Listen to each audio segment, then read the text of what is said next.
El Niño ప్రభావంతో ఈ ఏడాది రాయలసీమలో అధిక ఉష్ణోగ్రతలు నమోదవుతాయని వాతావరణ శాస్త్రవేత్తలు చెబుతున్నారు. మేలో 45 డిగ్రీల ఉష్ణోగ్రతలు నమోదయ్యే అవకాశం ఉందని చెబుతున్నారు. జూలై, ఆగస్టులో అతి తక్కువ వర్షపాతం నమోదవుతుందన్నారు. ఎల్నినోతో పాటు హిందూ మహాసముద్రంలో ఏర్పడే వాతావరణ పరిస్థితులపై ఆధారపడి ఋతుపవనాల ఆగమనం ఉంటుందంటున్న వాతావరణ శాస్త్రవేత్త నారాయణ స్వామితో మా ప్రతినిధి ప్రవీణ్ ఫేస్ టు ఫేస్.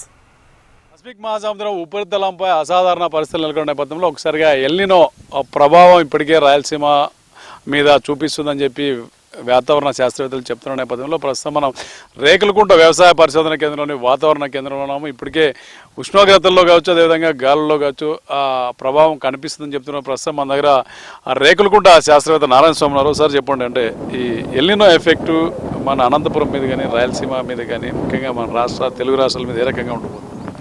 ఈసారి మనం చూసుకున్నట్లయితే మనకు వాతావరణంలో వచ్చినటువంటి పెను మార్పుల వల్ల అంటే మనకు పసిఫిక్ మహాసముద్రము, హిందూ మహాసముద్రంలో ఏర్పడే సముద్రపు ఉపరితల ఉష్ణోగ్రతల్లో మనకు సాధారణ కంటే కూడా అధిక ఉష్ణోగ్రతలు నమోదు కావడం జరిగింది.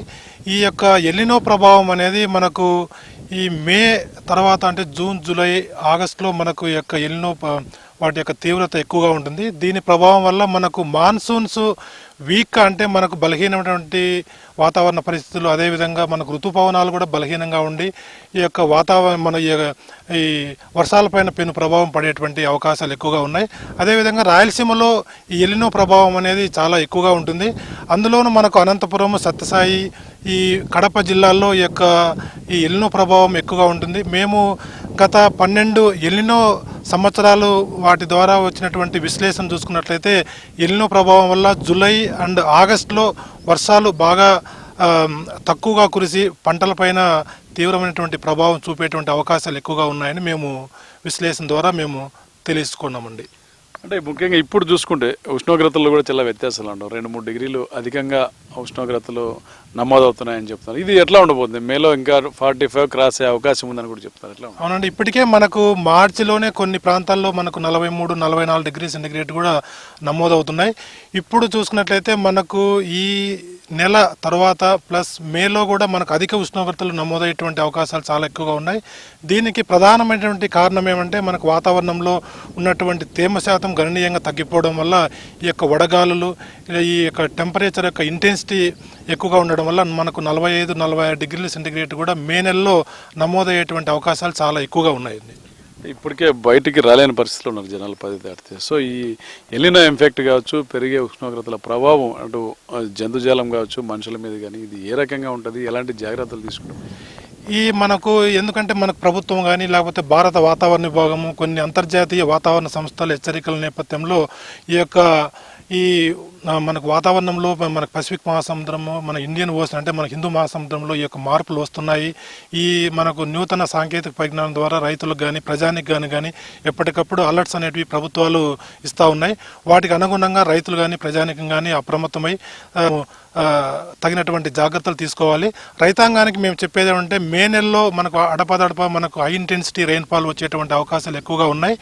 దాని ద్వారా వచ్చేటువంటి వర్షపాతాన్ని మనం బాగా సద్వినియోగం చేసుకొని ఈ యొక్క చెక్ డ్యామ్ల ద్వారా కానీ లేకపోతే ఫామ్ పాండ్స్ ద్వారా కానీ కొన్ని రకాల చెరువులు ఇవన్నీ కూడా మనం నింపుకున్నట్లయితే తద్వారా మనకు నైరుతి ఋతుపవనాల్లో వర్షాలు తక్కువ పడినప్పుడు భూగర్భ జలాల ద్వారా మనము ఎప్పుడైతే పెంచుకుంటామో వాటి ద్వారా మన బోరు బావుల ద్వారా కానీ ఈ యొక్క నీటి కుంటల ద్వారా పంటలను రక్షించుకోవడానికి మేము రైతులకి తగు సూచనలు ఎప్పటికప్పుడు ప్రతి మంగళ శుక్రవారాల్లో రైతులకి తెలియజేస్తున్నామండి.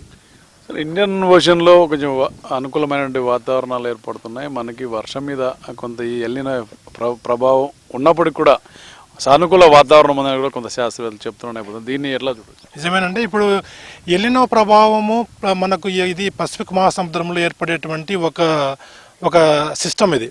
ఇది మనకు ఎల్నినో ప్రభావం వల్ల మనకు భారత ఋతుపవనాలపైన తీవ్రమైనటువంటి ప్రభావం చూపుతుంది. అదేవిధంగా మనకు హిందూ మహాసముద్రంలో వచ్చేటువంటి ఇండియన్ ఓషన్ డైపోల్ అంటాము. ఇది మనకు భారత పశ్చిమ భాగంలో వేడిగా ఉండి ఈ యొక్క తూర్పు భాగంలో చల్లని వాతావరణం ఎప్పుడైతే ఉంటుందో అప్పుడు మనకు పాజిటివ్ ఐఓడి అనే కండిషన్స్ వస్తాయి. దాని ద్వారా మనకు ఎల్నినో ప్రభావం ఉన్నప్పటికీ కూడా ఈ యొక్క పాజిటివ్ ఐఓడి ఉంటే మనకు అంతో ఎంతో మనకు మంచి వర్షాలు కురిచి మనకు పంటలు బాగా పండించుకోవడానికి అనుకూలంగా ఉంటాయండి. ఒకవేళ నెగిటివ్ ఐఓడి ప్లస్ మనకు ఎల్నినో ఉన్నట్టయితే మనకు తీవ్రమైనటువంటి వర్షాభావ పరిస్థితులు పరిస్థితులు ఏర్పడతాయి. దానికి అనుగుణంగా రైతులు కూడా సన్నద్ధం కావాలి. ఇది మనకు భారత ప్రభుత్వం కానీ లేకపోతే మన రాష్ట్ర ప్రభుత్వం కానీ మనం రైతులకు ఎప్పటికప్పుడు వాళ్ళకు హెచ్చరికలు జారీ చేస్తూ తగు జాగ్రత్తలు తీసుకోవాలని రైతాంగానికి ప్రజానికానికి కూడా మేము తెలియజేస్తున్నాం. సార్ ఐఓడి ఎట్లా ఉండబోతుంది అంటారు సార్ అంచనా ఏమన్నా ఉందా? ఇప్పటి వరకైతే మనకు భారత వాతావరణ విభాగం తెలియజేయాలంటే ఇప్పుడు present situation El Niño plus IOD రెండు కూడా న్యూట్రల్ స్టేజ్లో ఉన్నాయి. అంటే మనకు తటస్థ స్టేజ్లో ఉన్నాయి. మనకు ఆశించేటువంటి మనకు పాజిటివ్ ఐఓడి వచ్చేటువంటి అవకాశాలు ఉన్నాయి. కాబట్టి మనకు అంతో ఇంతో మనకు మంచి వర్షాలు కురుస్తాయి.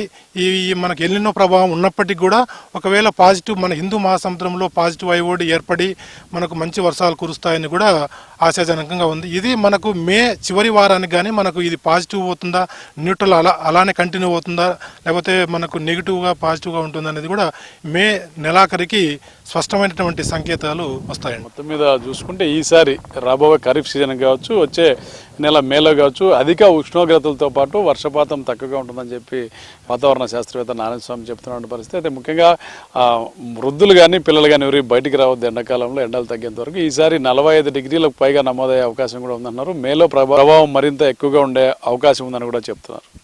కెమెరా పర్సన్ జయరామ్తో ప్రవీణ్, హెచ్ఎం టీవీ, రేకులకుంట వ్యవసాయ పరిశోధన కేంద్రం.